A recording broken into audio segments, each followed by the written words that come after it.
bendiga. Ya es que nosotros las madres solteras ahí cocinando, ¿verdad? Pero chiquitos. Entonces hay que alistar la comidita de los chiquitos. Y entonces ahí me atrasé. Sí. Y ustedes, ¿qué más? Ya hay uno con el don del humorismo, ¿verdad?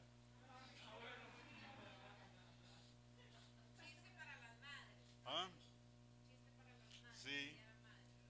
Ya sí, nosotros las madres solteras. Vamos a empezar hoy. Para todos los que nos están viendo, a las madres, feliz día de las madres. Y a los hijos, no sean tan estrictos con las madres como si las madres fueran profesionales. Nadie estudia para ser mamá o papá. Entonces a veces los hijos que andan viéndole defectos a los padres, cuando los padres han hecho lo mejor posible.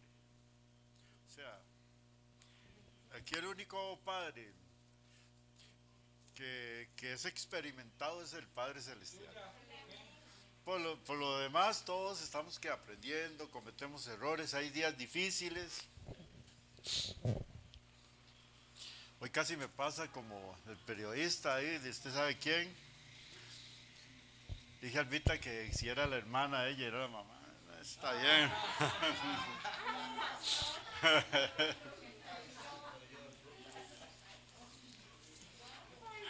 Ay, cosillas, cosillas, ¿verdad? Que uno mete la patilla. Bueno, vamos a estar en el libro de Juan capítulo 3. Los chiquitos pueden pasar con las maestras.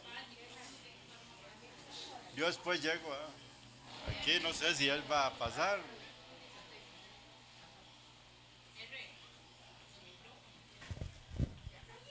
¿Cuál? Este. Está bien. Más cerca. Me están diciendo que se oye poco allá en las casas. Está bien. Vamos al libro de Juan, Evangelio. Creo que es un tiempo, hermanos, de que si usted va a un trabajo y hay muchas personas que están compitiendo por un puesto de trabajo, ¿qué es lo que usted hace? Presenta el mejor currículum, los mejores ¿qué? Resultados.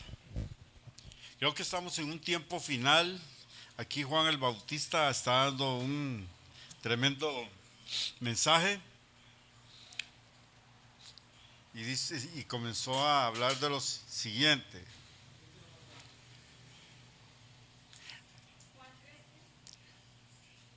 Vamos a ver el verso 31. El Evangelio de Juan. Creo que estamos en tiempos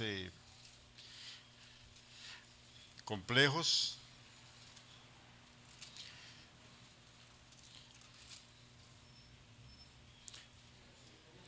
Jesús, estamos en un tiempo en que ¿cuál es el problema más grande?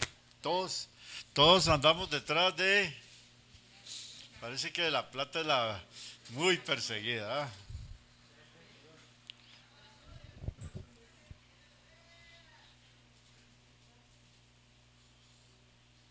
Dice aquí, el que, el que de arriba viene es sobre todos. ¿Qué más dice ahí? Vamos un poquito atrás para tener, en el verso 22, para tener el contexto. Creo que cada uno de nosotros, y no hay que analizar, ¿qué dijo Jesús? Que hay que saber conocer las señales. Dice Jesús le dijo a los fariseos, escribas, ustedes hipócritas, conocen las señales del tiempo, cuándo va a llover y cuándo no va a llover. Pero no conocen los tiempos de Dios, que son evidentes. Se los digo de una vez, son evidentes. No es que Dios hace todo oculto, es inverso. Dios no hace nada oculto. Desde que hace cientos de años, miles de años, ya viene definiendo el trabajo que Él viene haciendo con nosotros. O sea, no es nada oculto. Así que en ese caso, pongámonos a ver los tiempos. Analice como cristiano. Dice la Biblia que el espiritual juzga todas las cosas. Hablando de que analiza todas las cosas. No es que anda criticando y juzgando a todo el mundo, porque eso más bien cae mal. El que juzga todas las cosas significa que comienza a analizar todas las cosas desde el punto de vista espiritual, divino, del Espíritu Santo. Analicemos qué es lo que está pasando en el mundo entero. Algo está pasando. O sea, ¿por qué algo está pasando donde no es algo parcial? Porque han venido muchas cosas que han sido parciales. Pero ¿qué pasa con algo que ha afectado hasta el último rincón de la humanidad? Algo está pasando. Sobre todo cuando el tiempo es tan final. O sea, que ya hemos pasado 2000 años después de que Jesús se fue. Significa que algo está pasando. Porque si usted no analiza eso, si usted no analiza el tiempo, y le digo, usted es el interesado, usted, porque usted es el que está en este último tiempo conmigo. Y si usted puede ver, usted dice, bueno, ¿qué está ocurriendo? ¿Por qué una de las instituciones más golpeadas se puede llamar las congregaciones de orden cristiano? O sea, han sido golpeadas fuertemente desde ciertos puntos de vista. ¿Por qué? Usted puede hacer un análisis que el cristianismo de hace 2 años atrás no es el cristianismo de hoy. O sea, gran cantidad de los creyentes de las iglesias están fuera. Y no solo están fuera, sino que están caminando fuera del orden. O sea, no solamente porque puede que una persona esté en su casa y no se congrega, pero lo difícil es que cuando no solamente no se congrega, sino que han retrocedido ¿a qué? Hacia el sistema mundano de vida. Entonces, esta hora yo quiero que analicemos qué es lo que está pasando y qué es lo que nosotros tenemos que hacer. Porque si conocemos los tiempos de Dios, ¿qué? Vemos algo interesante. Casi en ninguna parte en ese momento podemos hablar de grandes avivamientos espirituales. O sea, hace un tiempo atrás una iglesia estaba en un avivamiento, la otra estaba en un avivamiento, pero actualmente los avivamientos están muy limitados, o casi nada. ¿Por qué? ¿Qué será lo que está pasando que nos está llevando a ese punto? ¿Por qué no hay tantos avivamientos de donde se ganan almas? Por eso vamos a ver aquí. Dice aquí, después de esto vino Jesús con sus discípulos. 3, verso 22 del libro de Evangelio de Juan. Después de esto vino Jesús con sus discípulos a la tierra de Judea y estuvo allí con ellos y Juan bautizaba también en Enón, junto a Salim, que había allí, dice, porque había allí muchas aguas, y venían y eran bautizados, porque Juan no había sido aún encarcelado. Entonces hubo discusión entre los discípulos de Juan y los judíos acerca de la purificación. Y vinieron a Juan y le dijeron, Rabí, mira que el que estaba contigo al otro lado del Jordán, a quien tú, dice, diste testimonio, bautiza, y todos vienen a él. Respondió Juan y dijo, no puede el hombre recibir nada si no le fuere dado del cielo. Y vosotros mismos me sois testigos que dije, yo no soy ¿qué? El Cristo, sino que soy enviado delante de él. Entonces, ¿qué dice ahí? El que tiene la esposa es él, mas el amigo del esposo que está a su lado y le oye, se goza grandemente de la voz del esposo. Así pues, mi gozo está cumplido. Es necesario que él crezca, pero que yo mengüe, o sea, yo disminuya. O sea, de hecho el ministerio de Juan fue disminuyendo a medida que el ministerio de Jesús que crecía.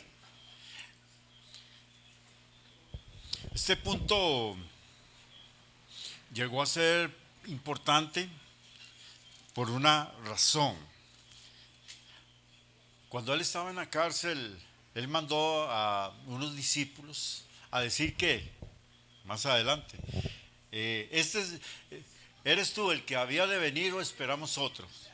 Y la respuesta de Jesús no fue, dígale que sí soy. ¿Por qué razón Jesús no le dijo que él era el Mesías directamente? Porque el interesado en conocer que Jesús era el Mesías no era Juan. Juan había escuchado la voz de Dios, el Padre. ¿Qué le dijo? Este es de mi Hijo amado en quien tengo. Él sabía. Cuando llegó, él inmediatamente, ¿qué le dijo? A bautizarse. Este es el Cordero de Dios que quita el pecado del mundo. Lo conocía. Inmediatamente Jesús, conociendo la intención de Juan el Bautista, ¿qué fue lo que hizo? Dice que comenzó a sanar enfermos y a echar fuera demonios. Dígale a Juan. La idea es que los discípulos se convencieran por sus propios ojos quién era Jesucristo. De hecho, Juan estaba encarcelado en Macaronte, cerca del Mar Muerto, por los romanos, en este caso por Herodes, y estaba a punto de terminar su ministerio. Juan quería que los que lo habían seguido a él ya no lo siguieran, sino que lo dejaran, ¿qué? Y siguieran ya a Cristo, que era el propósito. Creo que el propósito nuestro también ¿cuál es? Seguir a Cristo. Creo que todo lo que está sucediendo en el mundo nos está dando a entender, y vamos a ver ahora que hay algo que está pasando, y es que la iglesia completa está siendo ¿qué? Zarandeada. En ese momento lo que está pasando está definiendo quiénes verdaderamente estaban siguiendo a Cristo realmente y quiénes no. O sea, no, aquí ya no hay sorpresas, sino que lo que estaba medio oculto en las congregaciones se ha comenzado a evidenciar. Hemos visto que Dios ha dejado de trabajar mucho por los siervos y está trabajando en forma casi personal. O sea, usted sabe, Dios lo ha visitado en su casa en estos meses anteriores de que ni siquiera teníamos reuniones personales aquí. Dios lo seguía tratando a usted y lo visitaba. O sea, ¿qué significa eso? Que Dios está trabajando. Eso significa que el arrebatamiento de su iglesia está pronto. Porque Dios no se iba a llevar el grupo. Y ahora vamos a ver que no se iba a llevar el montón. ¿Por qué? Porque de ese montón había muchas personas que realmente no eran. Dice la Biblia ahí, Pedro, que muchos salieron de nosotros, ¿para qué? Para que fuera notorio de que no eran de nosotros. Muchos habían descuidado sus vidas, ¿qué? Espirituales. Y hoy uno ve en las redes sociales personas que estaban aquí que uno se asusta. Y ojalá solo con vidas mundanas, hasta siguiendo otros dioses que ni siquiera yo no sé de dónde los sacaron. Entonces, todas esas cosas nos hacen ¿qué? Veamos ahí en el verso, vamos al capítulo 1, porque estamos aquí viendo a Juan el Bautista, capítulo 1 de Juan, verso 19. Juan habló primeramente que Jesús era el verbo de Dios, primeramente. Y luego, ¿qué dijo además? Juan comenzó a hablar del ministerio de Juan el Bautista. Hubo mucha diferencia entre los otros evangelios. Ese capítulo 1, del 1 al 18, es súper interesante. Y el verso 19 dice lo siguiente: este es el testimonio de Juan, cuando los judíos enviaron a Jerusalén sacerdotes y levitas para que le preguntasen: ¿tú quién eres? Y confesó y dice, confesó y no negó, sino confesó: yo no soy Cristo. Y le preguntó, ¿quién pues eres tú, Elías? Dijo, no soy. Aquí también él hizo una exposición para los que creen que Juan el Bautista era Elías. No. Cuando Jesús dijo, este es aquel Elías que había de venir, no se refería a Elías del Antiguo Testamento. El mismo Marcos y Lucas, principalmente Lucas, dio la profecía del ángel y dijo que Juan el Bautista vendría bajo el poder de Elías. Ellos conocían esa profecía claramente. O sea, ellos conocían plenamente que él vendría bajo el poder de Elías. La idea era que Elías trató de colocar el camino de los israelitas al Dios verdadero. La idea era aquí que los israelitas siguieran ¿qué? Al Mesías, al Salvador. Esa era la función, por eso él venía con el poder de Elías. Juan el Bautista no hizo descender fuego o hizo milagros tremendos como los que hizo Elías. Pero no se refería a ese poder de manifestación de milagros. Se refería al poder que Elías tuvo para volver ¿qué? Al pueblo cuando destruyó a los profetas de Baal. Por eso aquí dice que Juan el Bautista venía bajo el poder de ¿qué? De Elías. Por eso Jesús dijo, él es aquel Elías que había de venir en base a la profecía del ángel Gabriel que se le dio a sus padres. Él vendrá bajo el poder de Elías. Él dijo, ¿eres tú Elías? Y dijo, no lo soy. ¿Eres tú el profeta? Que era el que había hablado de Moisés. Vendrá un profeta, dice, y el que no oyere ese profeta será desarraigado del pueblo, hablando de Cristo. Dijo, tan menos. Le preguntaron, ¿quién pues eres? Para que demos respuesta a los que nos enviaron. ¿Qué dices tú de ti mismo? Dijo, yo soy la voz de uno que clama en el desierto, enderezad el camino del Señor, como dijo el profeta Isaías. Ahí en Isaías 43. Eso era la función. Él no era Elías. Venía bajo el poder de Elías. Por eso Jesús dijo, él es aquel Elías que había de venir, no refiriéndose al Elías original que fue arrebatado. Y los que le habían sido, enviados, y los que habían sido enviados eran de los fariseos, y le preguntaron y dijeron, ¿por qué pues bautizas si tú no eres el Cristo, ni Elías, ni el profeta? Juan les respondió diciendo, yo bautizo con agua, mas en medio de vosotros está uno a quien vosotros no conocéis.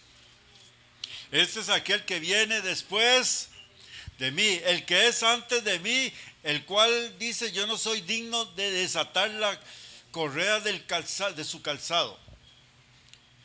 Estas cosas, dice, sucedieron en Betábara, dice, al otro lado del Jordán, donde Juan estaba bautizando. Juan vino a dar una revelación de Cristo.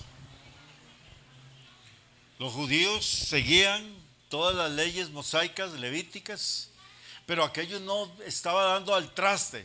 No había un conocimiento real de Dios, no había un arrepentimiento real. ¿Cuántas personas se escudaron bajo el término de soy evangélico?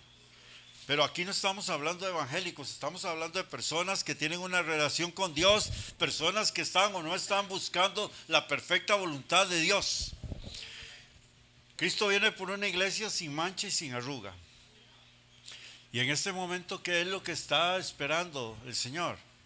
Viene por muchos, no. El que va a ir sin el rapto como esposa del Cordero va a tener que cumplir una serie de requisitos.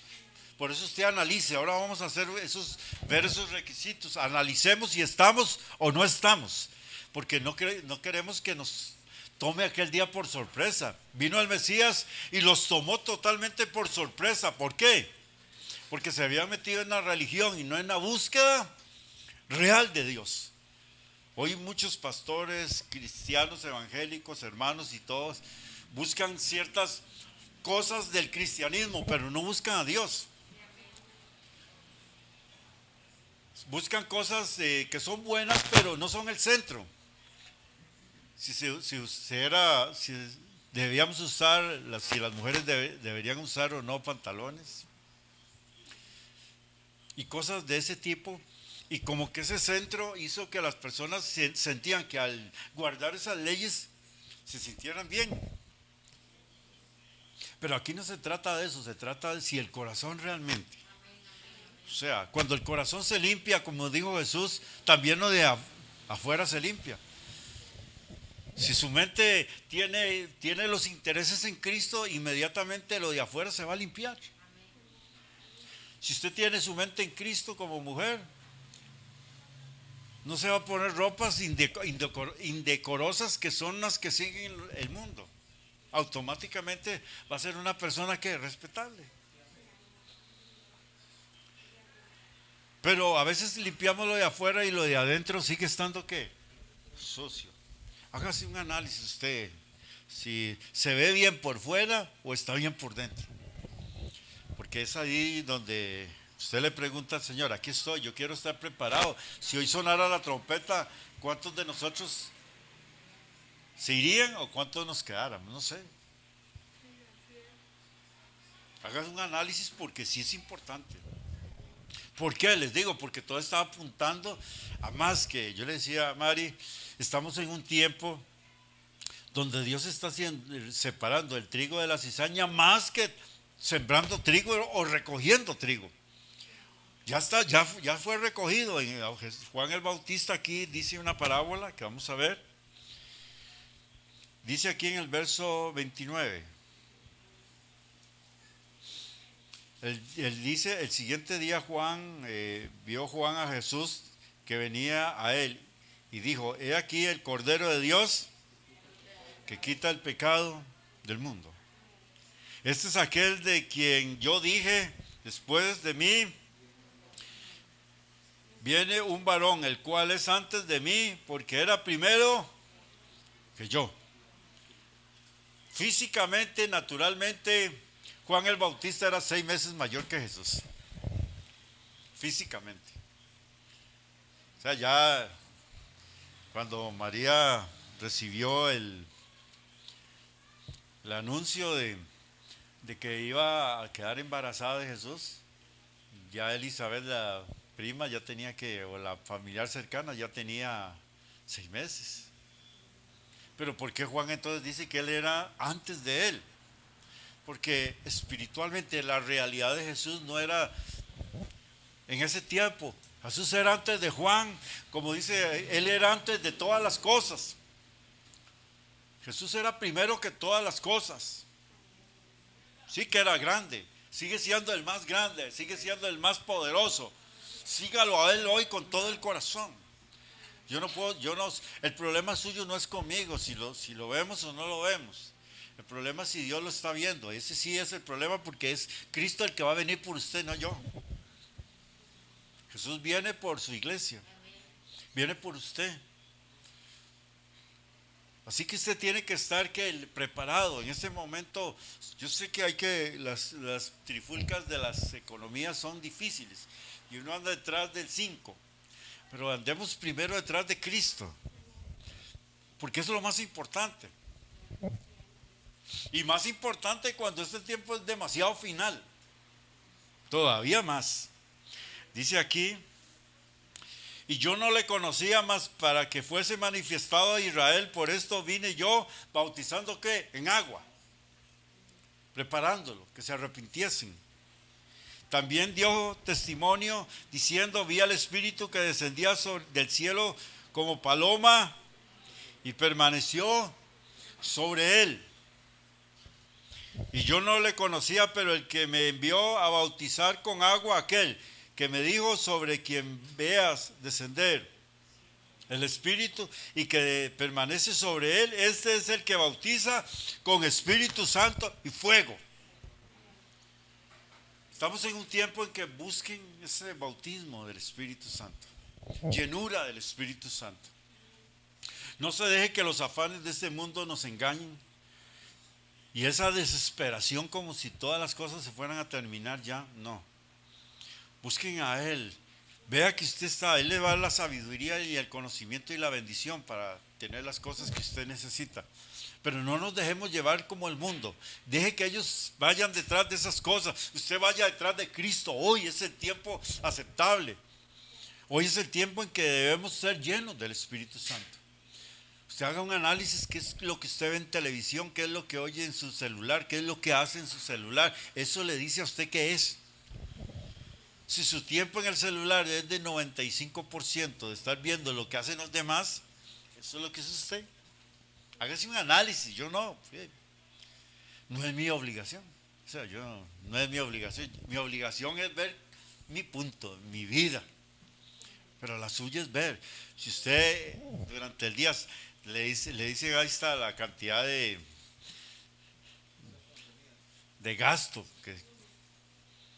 de datos que usted tuvo, pero en ese gasto no tuvo ni 5 minutos para escuchar un capítulo de la Biblia ahí en YouTube. No tenía ni que leerlo, sino que usted pone.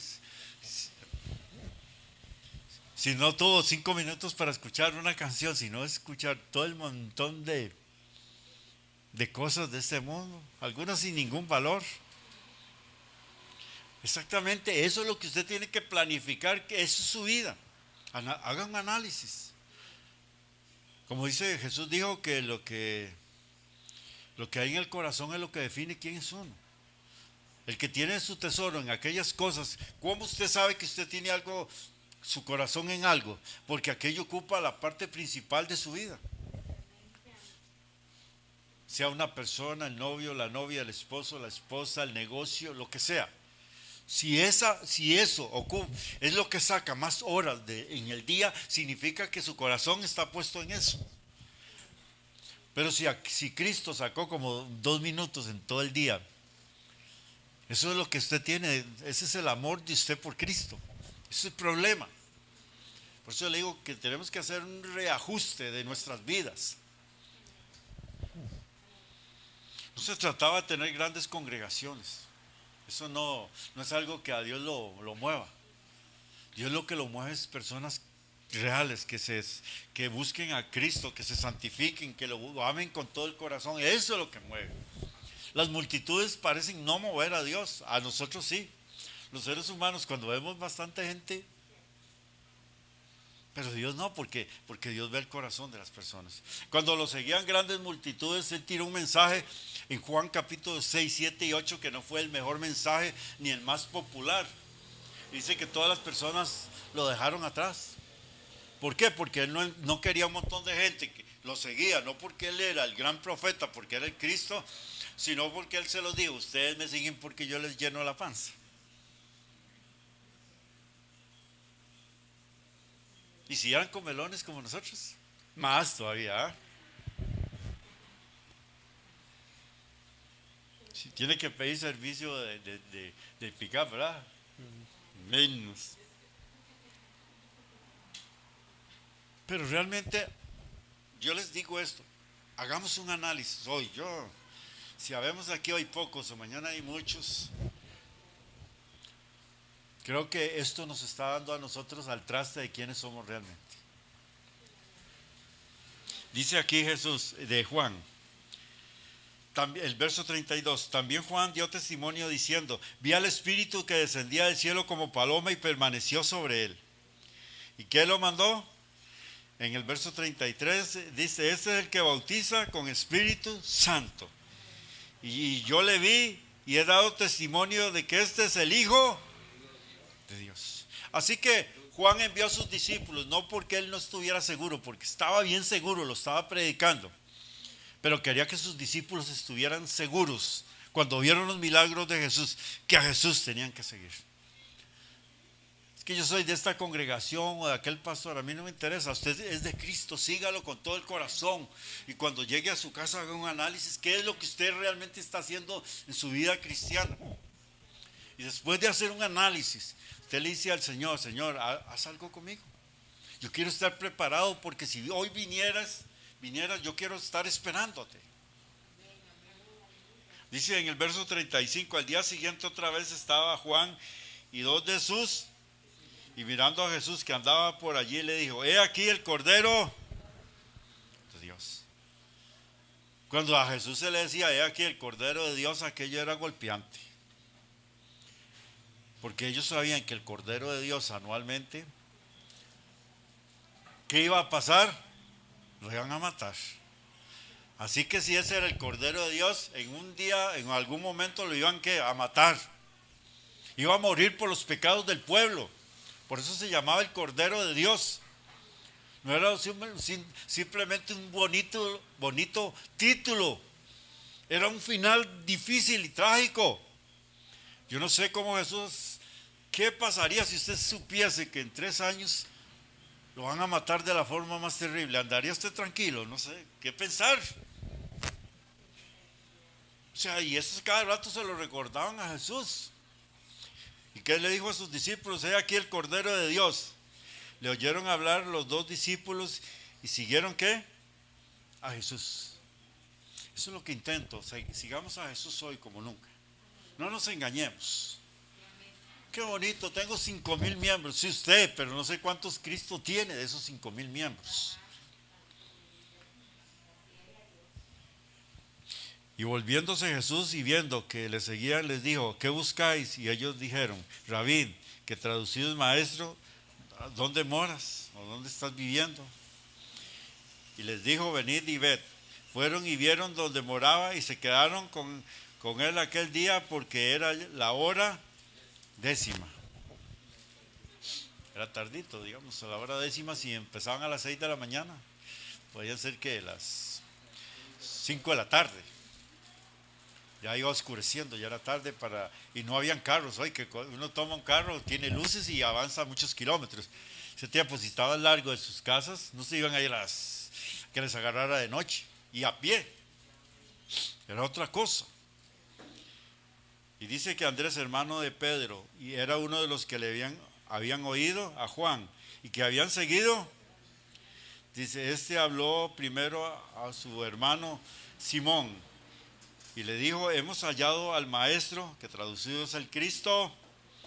Y lo trajo a Jesús, y mirándole Jesús le dijo: tú eres Simón, hijo de Jonás, tú serás llamado Cefas, que quiere decir Pedro o roca.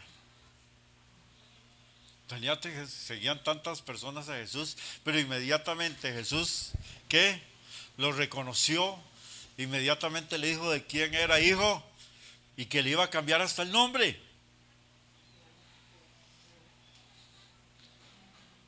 Por eso tenemos que en este momento que seguir a Jesús. O sea, ¿por qué si no lo seguimos, qué va a pasar? Vamos a caer en un punto de fallo total. O sea, si nosotros no seguimos a Jesús con todo el corazón, como debemos hacerlo, vamos a fracasar. Cuando dice la palabra que el hacha está puesta a la raíz del árbol, ¿qué? Que no da buen fruto. O sea, no nos engañemos. ¿Cuántos de los que estamos aquí estamos dando buen fruto o no estamos dando buen fruto bueno o poco fruto? Por eso, si no hacemos eso, ¿el fracaso qué? Está asegurado. Por eso hoy yo les digo a todos los que estamos aquí, pensemos. Jesús dijo que el aventador está en su mano.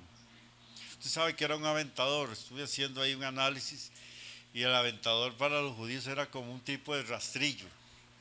Ese rastrillo cogían después de que recortaban el trigo, ese rastrillo lo tiraba en alto, que hubiera un poquito de corriente de viento, y el viento tiraba fuera la paja. ¿Y qué caía al suelo? Lo pesado que es el trigo. Esa era la finalidad. No había unas máquinas que hoy cortan el trigo y detrás salen ya los sacos o el arroz. Pero en ese tiempo Juan usó ese término. O sea, ya no se estaba sembrando trigo, ya no se estaba viendo, ya lo habían recortado, y en ese recorte, una vez que ya se tenía la cantidad de trigo que se esperaba, comenzaban a hacer una separación entre lo que era y lo que no era. Creo que estamos en un tiempo en que verdaderamente el Señor tiene que su aventador en su mano y está sacando lo que es de lo que no es, separando lo vil de lo santo, lo que no tiene valor de lo que tiene mucho valor. Por eso yo les digo, ¿cuántos estamos realmente ahí en sus casas? ¿Qué es lo que realmente? Hágase un análisis. ¿Cómo está su vida espiritual? ¿Tiene Cristo una importancia fuerte en usted o no la tiene? Dice que la paja será quemado en fuego, que no se apagará nunca. Y el grano de trigo será puesto ¿en qué? En lugares para guardar el trigo. En este momento, lo que está quedando en las congregaciones se puede decir es lo que las personas que realmente estaban buscando al Señor, los que quieren algo verdadero. Los que realmente dicen, Señor, aquí estoy. No que estemos perfectos, no, porque necesitamos, pero que sí tienen un deseo de buscarlo. A eso me refiero. Por eso, en este momento que uno ve esas cosas, dice aquí lo siguiente, vamos al capítulo 2 de Juan.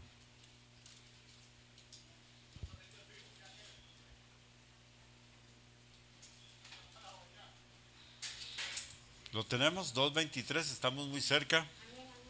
Estando en Jerusalén en la fiesta de la Pascua, o sea, Jesús.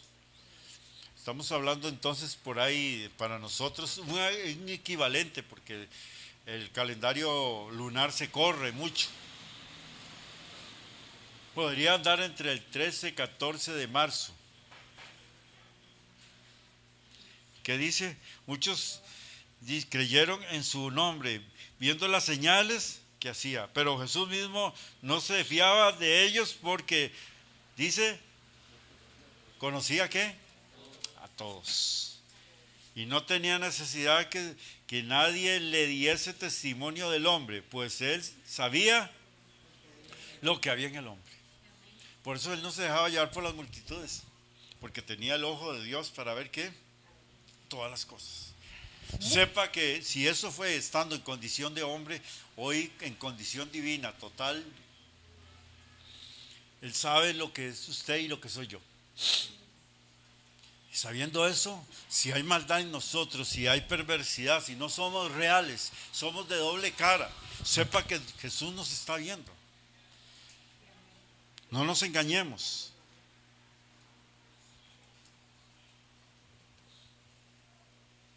Dice aquí Juan 3, 16 en adelante, Jesús hablando con Nicodemo, un maestro. Porque de tal manera amó Dios al mundo que ha dado a su Hijo unigénito, único. O sea, en la condición divina, somos hijos de Dios por adopción. Jesús era el primogénito en condición de hombre, pero espiritualmente era el único Hijo real, con las mismas características, eternidad, sabiduría y poder de Dios, para que todo aquel que en Él crea no se pierda, mas tenga vida eterna. Porque no envió Dios a su Hijo al mundo para condenar al mundo, sino que para que el mundo sea salvo por Él. El que cree no es condenado, pero el que no cree ya ha sido condenado porque no ha creído en el nombre del unigénito Hijo de Dios. Y esta es la condenación, que la luz vino al mundo y los hombres amaron más las tinieblas que la luz, porque sus obras eran malas. Porque todo aquel que hace lo malo aborrece la luz y no viene a la luz, para que sus obras no sean reprendidas. Mas el que practica la verdad viene a la luz, para que sea manifiesto que sus obras son hechas en Dios. Es un análisis que tenemos que hacer. O sea, un análisis ¿Qué es lo que tenemos realmente nosotros que hacer con nuestra vida? Si hubiese como se nos está dando una escogencia, esa escogencia, ¿estaríamos nosotros? Si se nos hace pasar por la prueba, ¿tendríamos el peso para hacer trigo o estaríamos tan livianos que seríamos paja? Son tiempos en que antes de llevarse Cristo su iglesia, está que pesando las cosas. Ya, vamos al libro de Apocalipsis. Libro de Apocalipsis capítulo 3. Hay que hacer un análisis exhaustivo en estos tiempos. Más de uno está dando testimonio de lo que está en su corazón. Analícelo, porque yo creo que no hay que asustarse, es analizar y cambiar. Usted se pone en su cuarto tranquilito, comienza a hacer un análisis, qué es lo que usted hace en el día, cuáles son sus proyecciones en el día. No estoy diciendo que dejen de trabajar y esas cosas, no me refiero a eso, sino que en su interior, qué es lo que tiene más valor. Trabajar hay que trabajar las 8 horas y es parte normal. Verso 7. Escribe al ángel de la iglesia en la ciudad de Filadelfia, al que estaba dirigiendo la iglesia, ya sea en las casas o en templos, en las diferentes formas, porque todavía no había el sistema de congregación como hoy lo conocemos. Esto dice el santo, el verdadero, el que tiene la llave, el que abre y ninguno cierre, el que cierra y ninguno abre. ¿Qué significa? Se le está revelando a la iglesia de Filadelfia como el que tenía la llave que abría todas las bendiciones. El tesoro de David, que era donde él guardaba todo lo relacionado con todos los materiales que él tenía guardado para hacer el templo, que eran millones de millones. Todo aquello que él había apartado para hacer la casa de Dios. En forma comparativa le estaba diciendo, yo tengo guardado todo aquello que va que donde está el tesoro de Dios para hacer su templo. ¿Su templo cuál es? La iglesia. El que abre y ninguno cierra. O sea, el que él dice sí o no. El que queda afuera o el que queda adentro. Eso se lo estaba diciendo a la iglesia de Filadelfia. El que cierra y ninguno abre. En otras palabras, el que domina todas las cosas. Si él cierra, se acabó todo. Y si abre, todo empieza. Por eso aquí estábamos a esta iglesia se le decía, agárrese fuerte de aquel que tiene el dominio total de todas las cosas, el que tiene el control de todas las cosas. Le tiene la llave para la pandemia, para cerrarla.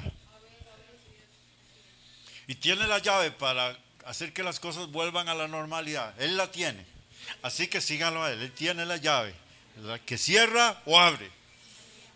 No hay otra forma.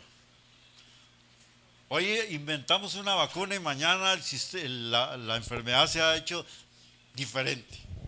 Y hacemos 2 vacunas y mañana son 4. Pero ¿qué le dice al pastor? Para que el pastor dé el mensaje a la iglesia que había en esa ciudad. Yo conozco tus obras. Yo conozco tus obras. Así que no se engañen. Usted si quiere nos engaña a nosotros o engaña a sus amigos o familia. Pero usted no engaña al Rey de Reyes. Porque aquí lo dice el verso 8. Yo conozco tus obras. He puesto delante de ti una puerta la cual nadie puede cerrar. No se preocupe, usted camina con las puertas abiertas. He puesto una puerta abierta para la iglesia fiel del Señor. O sea, caminamos hacia las cosas buenas, porque es las que Los dejó abiertos para la iglesia. No se han cerrado, con o sin pandemia, con o sin buena economía. La puerta está abierta para nosotros,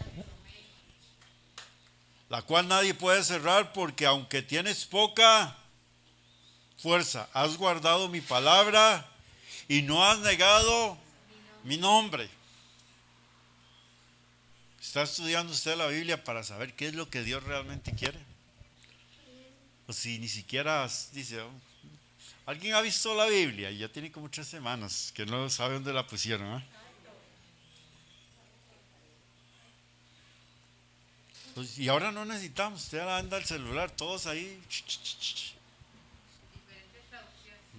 Y se la lee, no hay que leerla, se la lee. Hay una versión ahí que me gusta en YouTube, que es una de las que más me gusta, y ahí nada, ahí se lo leen, ni siquiera tienen que hacerlo. ¿Qué es lo que impide que uno haga eso? Lo que hay dentro. No hay interés. Falta llenura del Espíritu Santo. Esto es para que nos empecemos a hacer números y a pensar dónde estamos. Dice aquí que yo entrego de la sinagoga de Satanás a los que dicen ser judíos y qué. Y no lo son, sino que me mienten. Y aquí yo haré que vengan y se postren a tus pies y reconozcan que tú me has amado. No se preocupe por sus enemigos o por las circunstancias. Si usted ama a Cristo, sepa que todo lo va a poner a sus pies. Él lo dice aquí. Aquellos enemigos tremendos de la primera iglesia eran judíos que se oponían a la iglesia porque decían que Jesús no era el Mesías, que el Mesías no había venido. Todavía los judíos son acérrimos enemigos de Cristo. Yo estuve escuchando varios mensajes de uno ni que es judío, pero se hizo un prosélito, o sea, se hizo un seguidor de los judíos, y cómo él ridiculizaba a la persona de Jesús con los estudios del Antiguo Testamento. Algo feo, pero al final van a caer bajo los pies de Cristo, porque Él no puede ser negado. Ahí está, firme, estará siempre, es la roca inconmovible de los siglos, es el Dios todopoderoso, ese es el Señor. Y cuando Él venga, pondrá a todos sus enemigos bajo los pies suyos, para que el Padre venga y sea el gobernador eterno de todas las cosas, como dijo el apóstol Pablo. Y luego al fin, cuando entregue su reino al Dios y Padre, cuando haya suprimido todo principado y enemigo, y haya colocado todos sus enemigos debajo de sus pies, entonces entregará el reino al Padre, para que el Padre sea uno con todos nosotros. No dejaremos de ser la esposa del Cordero. Jesús no dejará de ser el segundo Adán. Jesús no dejará ser el gobernante de la tierra. No, simplemente lo pondrá bajo la jurisdicción, porque llegará el tiempo en que el Padre y Jesucristo estarán en el mismo lugar, en la misma tierra. No hay problema. Que el Padre gobierne no es el problema.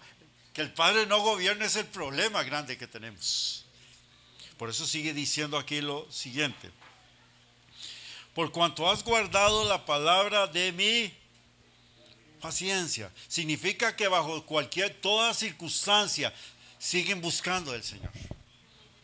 Y la gran pregunta: porque usted tiene problemas financieros, deja de amar a su hijo, o a su esposa, o a su mamá? Es que mamá, yo hoy no te quiero porque hoy tengo problemas financieros. No, pero espiritualmente muchos, el día que tienen problemas financieros, no aman a Dios.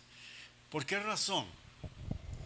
Porque el Dios para ellos significa el que les provee, el que les da. Si no me da, no lo amo. Si me da, lo amo mucho. Para eso vienen las pruebas, para ver lo que hay en el corazón de cada uno. Gloria a Dios, tengo mucho pan, mucho dinero, mucho de todo, mucha salud, pero inmediatamente que aquellas cosas desaparecen, no, ya me dejó, ¿para qué seguirlo? No hay dónde me tiene.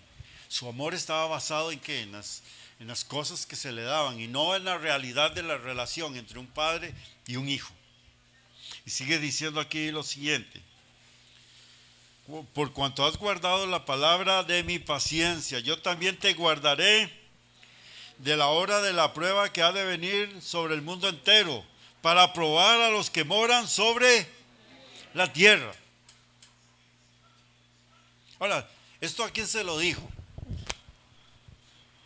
¿A la iglesia de Filadelfia hace 2000 años? ¿Allá en Turquía? ¿O a qué iglesia? Porque ya todos ellos murieron hace 2000 años. Y si la iglesia que perduró algunos años más en ese lugar, tampoco. Y desapareció, hoy no hay iglesias ahí. Solo historia. Templos históricos, ruinas históricas nada más. Pero entonces, ¿a qué se refiere aquí? Por cuanto has guardado la palabra de mi paciencia, yo también te guardaré de la hora de la prueba que ha de venir sobre el mundo entero. ¿Sabe qué? Esta palabra fue dada a todo el cuerpo de Cristo o iglesia, que mantiene las características de la iglesia de Filadelfia y que están en el último tiempo, a punto de entrar ¿a qué? A ese periodo de la gran tribulación. Aquella iglesia hace 2000 años, ¿para qué? Nunca vieron la gran tribulación, ni vino la prueba sobre el mundo entero. Y vea lo que dice aquí más adelante. Y aquí yo vengo pronto. ¿A qué iglesia se le está dando ese llamado? A la iglesia que lo está esperando. No a lo que le llamamos iglesia, no. Congregaciones en todo el mundo, eso en todo lado. Y hoy Dios ha comenzado a sacar toda la basura y vemos pastores que dan vergüenza lo que hacían. Otros que vivían una vida de multimillonarios con las ofrendas. Lo que menos le importaba si se estaba haciendo o no la obra.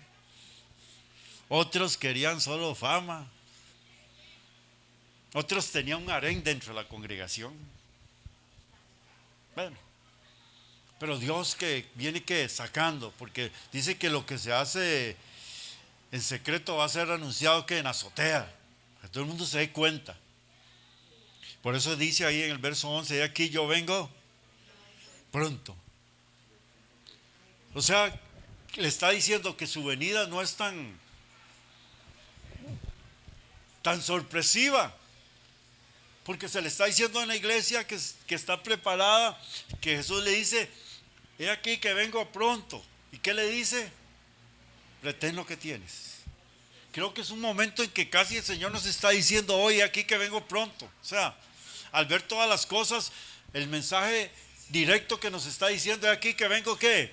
Pronto. Que usted está viendo las señales que Cristo está a punto de venir. Que todo lo que está oculto, Dios lo está sacando a luz. ¿Para qué? Para que haya arrepentimiento y se limpien los hombres. Si no, ¿de qué vale? 10,000, 20,000, 30,000 miembros en una congregación y unos pocos buscando la voluntad de Dios.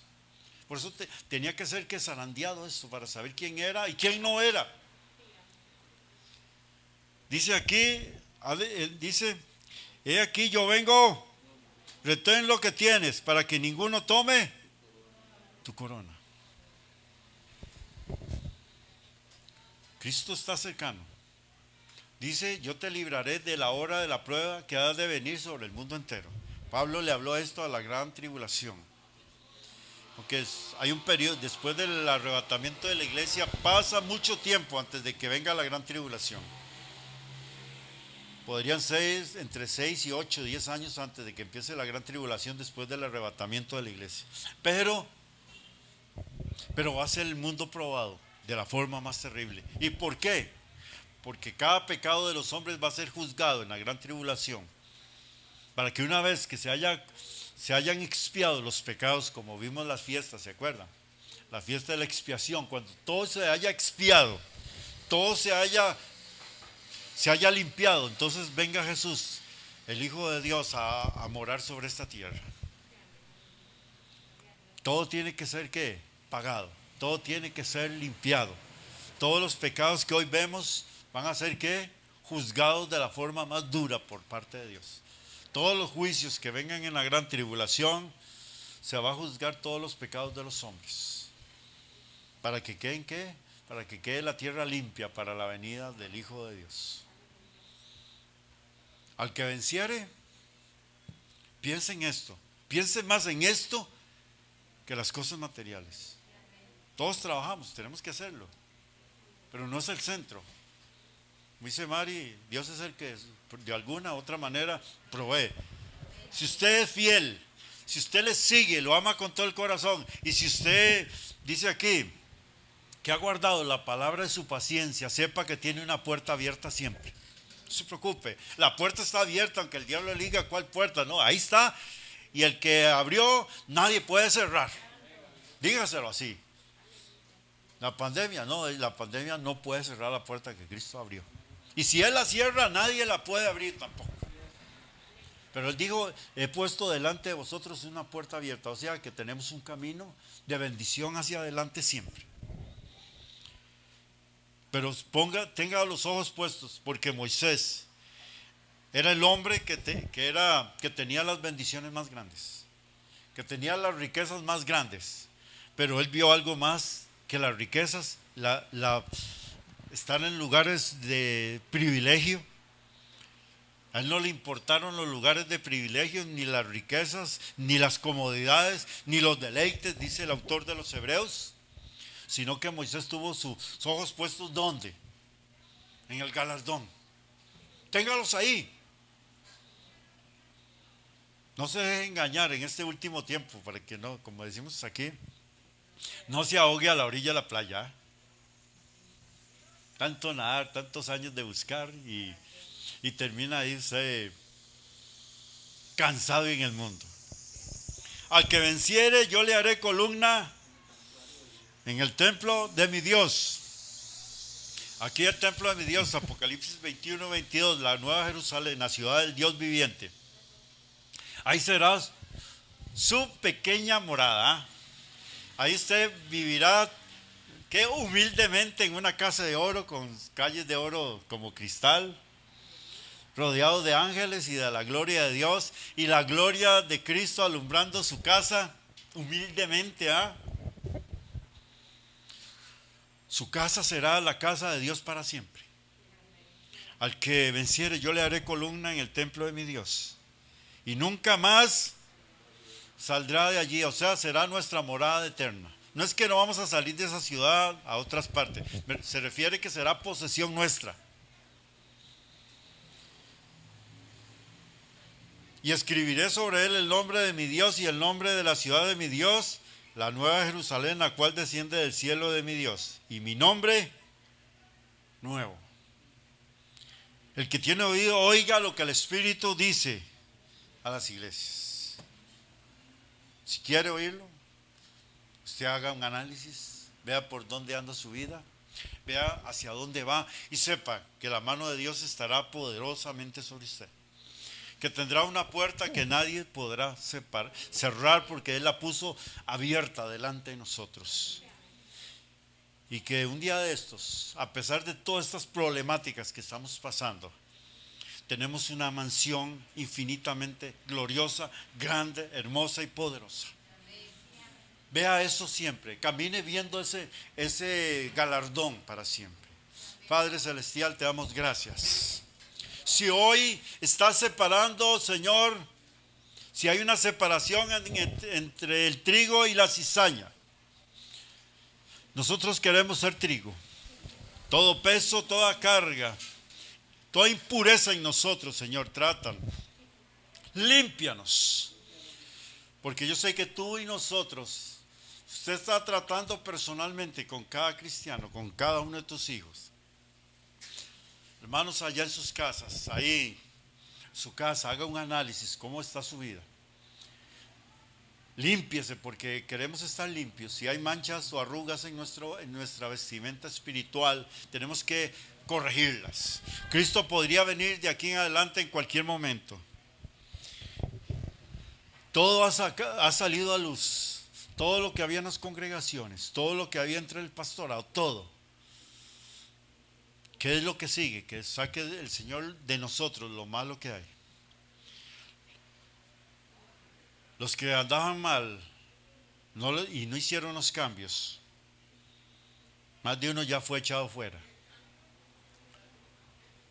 No creo que se vayan en el arrebatamiento, pero que no seamos de ese grupo grande que se ha estado formando a nivel mundial. Padre, te damos gracias. Derrama el Espíritu Santo, como dijo Juan el Bautista, el que viene tras de mí, el que es mucho más poderoso que yo. Él los bautizará con Espíritu Santo y fuego. Que ese fuego y llenura del Espíritu Santo venga sobre cada uno de nosotros, para que se cumpla aquello. Retén lo que tienes, para que ninguno tome tu corona. Dios los bendiga, hermanos. Que la paz de Dios sea sobre cada uno de ustedes. Dios los bendiga.